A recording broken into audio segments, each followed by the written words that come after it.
본 콘텐츠는 경기도와 경기콘텐츠진흥원의 지원 사업을 통해 제작되었습니다. 안녕하세요. 귀에 쏙쏙 수원시조의 시즌2 7번째 시간입니다. 저는 아주대 로스쿨에서 헌법을 담당하고 있는 오동석 교수입니다. 아주대학교 학생들과 함께 수원시 조례를 살펴보려고 합니다. 다만 코로나 상황을 고려해서 대면 진행이 아니라 온라인으로 스크립트를 공동으로 작성하고 각자 녹음하여 편집하는 방식으로 진행을 했습니다. 그럼 오늘 함께할 학생을 소개합니다. 본인 소개를 직접 해주시겠어요? 안녕하세요. 저는 아주대 정치외교학과 4학년 이승우입니다. 네, 승우 학생. 이번 프로그램에 참여해줘서 고맙습니다. 오늘 살펴볼 조례는 수원시 주차장 조례인데요. 사실 우리 학교도 그렇고 또 제가 사는 아파트도 그렇고 주차 문제가 만만치 않은 것 같습니다. 승우 학생이 관련 기사를 조사를 해왔는데요. 한번 그 기사를 정리해서 말해 주겠습니까? 경향신문 2022년 4월 12일 기사인데요. 제목은 아파트마다 주차 전쟁. 법은 26년 동안 제자리, 차는 5배 늘어입니다. 아파트 주민 한 사람이 이렇게 말합니다. 새 아파트, 명품 아파트로 소문만 나면 뭐합니까? 주차장이 작아 매일 전쟁을 치르고 있으니 스트레스가 이만저만이 아닙니다.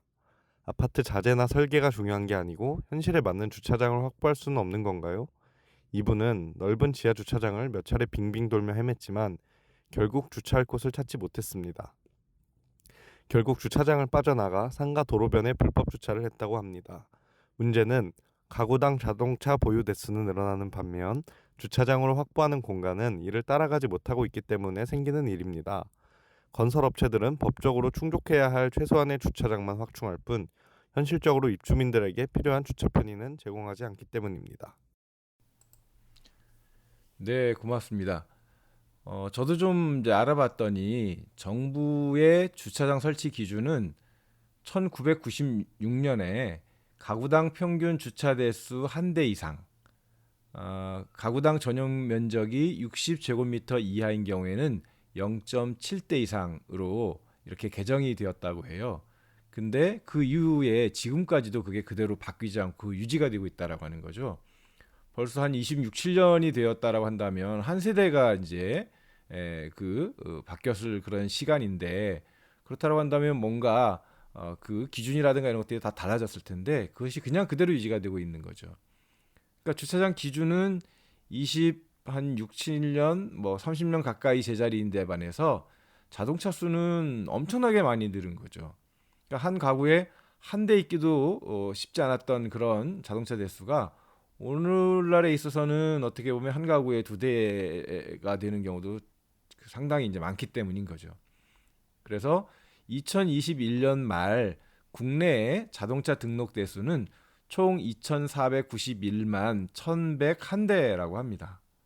1991년에가 425만 대였다고 하거든요.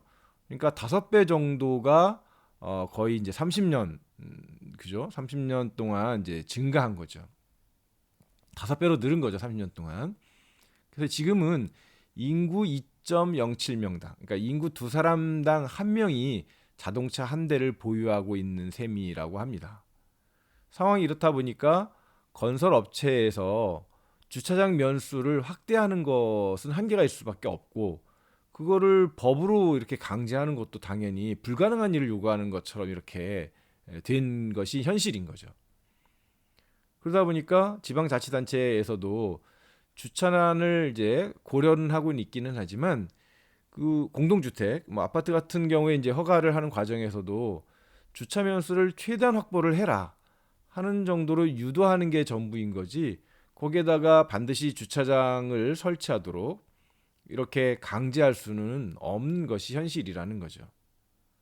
그리고 실제로 국회에서도 수년 전에 아파트 주차난의 해소 방법으로 주택관리법의 이제 일부 개정안을 공동으로 발의한 적은 있지만 실질적으로 여러 가지 어려움 때문에 그 결실을 맺지는 못하고 그것이 결국은 좌초되었다라고 합니다. 그러니까 이 문제가 좀 해결하기 상당히 쉽지는 않지만 그럼에도 불구하고 우리가 계속 관심을 가지고 문제를 이제 풀어가야 될 것 같습니다. 근데 그 승우 학생 질문이 있는 것 같은데요. 예, 질문이 있다고 해서 제가 그러면 질문을 하실 수 있는 시간을 드리도록 하겠습니다. 예, 질문해 주시겠어요?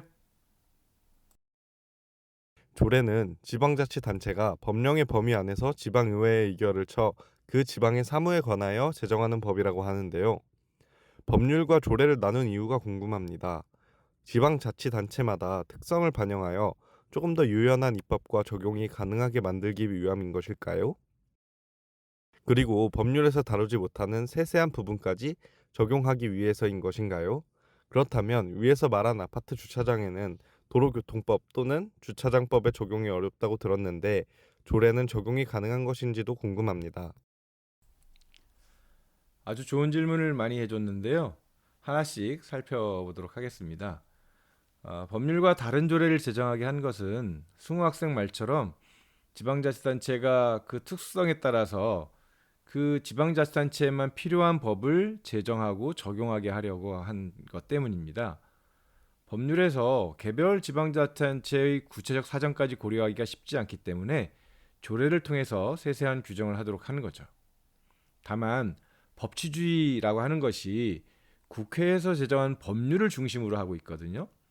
그래서 국회 법률에서 뭔가 근거를 찾을 수 없으면 조례만으로 이렇게 정하기는 쉽지는 않습니다. 물론 이제 구체적인 내용에 따라서 예외를 인정하기는 하지만요. 그래서 위헌 내지는 위법하다라고 하는 논란이 이제 있을 수가 있는 거죠. 근데 이제 저는 개인적으로는 다른 한편으로 국회에서 국민이 필요한 이런 법률들을 제대로 만들지 못하고 있다라고 한다면 조례로서 충분히 그런 것들을 자유롭게 만들 수 있도록 하는 게 필요하다고 생각합니다. 그게 지방자치의 의미이기도 한 거죠. 그러면 이어서 조례 내용을 한번 살펴보도록 하겠습니다. 다만 수원시 주차장 조례는 우리가 얘기한 주차 문제를 해소하기에는 좀 한계가 있는 듯합니다. 그리고 그런 주차 문제를 해결하기 위해서 만든 조례라고 보기도 좀 어려운 면이 있습니다. 다만 이제 그 내용을 좀 한번 살펴보도록 하겠습니다. 그러니까 이 조례는 말 그대로 주차장의 운영에 관한 내용을 주로 담고 있습니다. 그래서 주차장 문제를 해소하기 위한 법률적 또는 조례적 접근이 어떻게 이렇게 해야 되는지라고 하는 이제 그런 근본적인 문제 제기를 한번 생각을 해봐야 될 그런 사안인 듯합니다. 다만 현재 이제 조례가 어떤 내용만을 담고 있는지 그 한계를 좀 우리가 들여다본다는 점에서 그 내용을 소개하려고 합니다. 첫째, 이 조례는 주차장법 그리고 주차장법 시행령, 주차장법 시행 규칙에서 조례로 정하도록 위임한 사항과 그 시행에 필요한 사항을 규정함을 목적으로 합니다. 제가 좀 전에 법률의 근거가 있어야 된다라고 얘기를 했잖아요. 그래서 이제 법률에서 이러이런 내용은 조례로 좀 정해라. 이런 경우에는 이제 조례가 반드시 이제 정해져야 되는 거죠. 근데 이제 그런 것이 없는 경우에 어떻게 될 거냐? 이제 그런 경우에는 이제 저 같은 생각에는 뭔가 주민들의 기본권을 증진하거나 편의를 증진하는 이런 측면에 있어서는 법률에 그 꼭 근거가 없어도 당연히 그 지방자치단체의 지방의회에서 그런 내용을 정할 수 있다라고 보는 거죠. 다만 이제 이 법률에 의하지 않고서는 예를 들면 이제 건물주에 대해서 일정 주차 시설을 갖춰라 이런 것들 같은 경우에는 이제 돈이 들어가는 문제잖아요. 이제 그렇기 때문에 이거는 법률에 반드시 근거가 있어야 된다라고 하는 것이 이제 전통적인 그런 학자들의 견해이고 판례이기 때문에 이제 그런 게 좀 쉽지는 않기는 합니다. 그렇지만 원칙적으로는 좀 폭넓게 지방 의회가 조례를 제정할 수 있는 권한을 인정해야 되지 않나 싶습니다. 조례 내용 두 번째는요. 시장은 주차장 수급 실태 조사를 해야 합니다. 법에 따른 주차 시설과 일반적으로 자동차가 주차하는 모든 공간에 대해서 주차 시설의 현황을 조사를 하고요. 또 원칙적으로 도시 기본 계획의 토지 이용 계획에서 주거 지역으로 그 지정된 지역을 대상으로 이렇게 그 주차 이제 지역을 지정을 하도록 이렇게 되어 있습니다. 그리고 이제 실체 조사의 주기는 3년마다 하도록 되어 있고요. 구체적으로 조사 내용을 좀 살펴보면 건축물의 종류별로 주차장의 형태라든지 소재지, 규모, 주차 요금, 운영 방법, 그리고 시간대별로 뭐 주차의 위치, 주차 대수 이런 것들에 대한 내용들을 조사를 하도록 이렇게 되어 있는 거죠. 그래서 주차장이 더 필요한지 아닌지 어느 정도의 포화 상태인지 이런 것들을 이제 알려고 하는 거죠. 세 번째는 주차 수요하고 공급에 관련된 이제 조사를 한 결과에 따라서 주차 확보율이 40% 이상 70% 이하, 그러니까 100%가 안 되는 그 중간적인 영역의 그런 지역 중에서 10% 이상을 주차 환경 개선 지구로 지정을 해야 됩니다. 그러니까 일정 퍼센트 이상을 이제 주차 환경을 이제 개선해야 되도록 하는 이런 이제 지구로 지정해야 되는 거죠. 근데 문제는 40% 미만일 거 아니에요. 아까 40%에서 70% 중간이었으니까 이건 이제 아예 그냥 주차 시설이 너무 적은 이제 이런 데는 어떻게 하느냐? 이거는 금방 해서 그 개선하기가 어려운 거죠. 그러니까 장기 개선 지역으로 지정해서 별도로 관리를 하는 거죠. 그래서 주차 확보율이 개선될 수 있도록 여러 가지 계획을 수립하고 또 그럴 때에는 미리 공청회를 열어서 주민들이나 관계 전문가의 의견을 들어야 됩니다. 그러다 보니까 주차장의 수급 실태라든지 이용 특성, 그리고 장기, 단기 수요에 대한 예측 이런 것들을 통해서 공영 주차장이 어느 정도 필요한지 또 그 재원 조달을 어떻게 할 것인지 이런 내용들을 연차별로 목표를 세우고 관리 계획을 세워서 집행하고 그리고 그것에 대한 효과, 실제로 그런 개선 효과가 있는지 이런 것들을 이제 분석하도록 하는 그런 내용들을 조례는 정하고 있습니다. 그리고 네 번째는 공영 주차장 설치를 촉진하도록 이렇게 되어 있습니다. 그래서 시장은 공영 주차장을 설치하고 확충하도록 공공시설이나 공공용지에 공영 주차장 설치를 우선적으로 이렇게 고려하도록 하는 내용을 담고 있는 거죠. 그래서 대표적으로는 공원용지, 그 공원용지의 지하라든지 학교 시설 또는 재개발지구, 주거환경개선지구 이런 데를 우선적으로 공영주차장 설치를 하도록 이렇게 하고 있고요. 시장은 설치 비용을 이제 부담을 일정 정도 하고 또 그 주차를 용지로 쓸 수 있는 이제 부지를 제공한 사람에 대해서는 예산의 범위 내에서 인센티브를 제공하거나 지원을 하도록 하는 거죠. 그래서 공영 주차장이 어느 정도 확보가 될 수 있는 이런 노력을 하도록 이렇게 되어 있습니다. 그리고 마지막으로는 주거용, 비주거용 건축물에 부설되어 있는 주차장이라든지 아니면 학교 운동장을 이제 개방하도록 하는 거죠. 그래서 도시 교통 수요의 관리를 위해서 필요하다고 인정할 때에는 이런 학교 운동장 같은 데를 이제 개방을 유도하도록 하고 또 필요하다면 예산의 범위 내에서 시설을 개선하고 운영비를 지원할 수 있도록. 물론 당연히 이제 학교 같은 경우에는 학생들이 공부를 하고 있을 때는 이제 그럴 수는 없겠고요. 이제 그렇지 않은 시간을 이용해서 주차장으로 활용할 수 있도록 하는 것인 거죠. 네, 그 승우 학생이 또 질문이 있는 것 같으네요. 예, 질문을 듣고 또 질문에 따른 답을 드리도록 하겠습니다. 그렇다면 외국은 어떤가요? 사실 제가 외국에 대해서 잘 알지는 못하고요. 미리 어쨌든 그런 이제 질문을 주어서 제가 한번 간단하게 그 기사를 좀 검색을 해서 찾아봤습니다. 뉴스포스트 2022년 2월 25일자 기사에서 확인을 한 건데요. 외국에서는 아파트 주차난을 해결하기 위해서 적극적인 자세를 취한다고 합니다. 서울연구원이 2012년에 이렇게 발표한 그 연구 보고서에 나타난 걸 보면 좀 오래되긴 했죠. 벌써 10년 전인데요. 미국의 매사추세츠주라든지 샌프란시스코주 같은 데에서는 공동주택, 즉 아파트 같은 이런 주차난 해결을 위해서 주차 분리 분양제를 시행한다고 하네요. 그리고 특히 샌프란시스코에서는 주차 분리 분양제가 의무 사항이라고 이렇게 얘기를 합니다.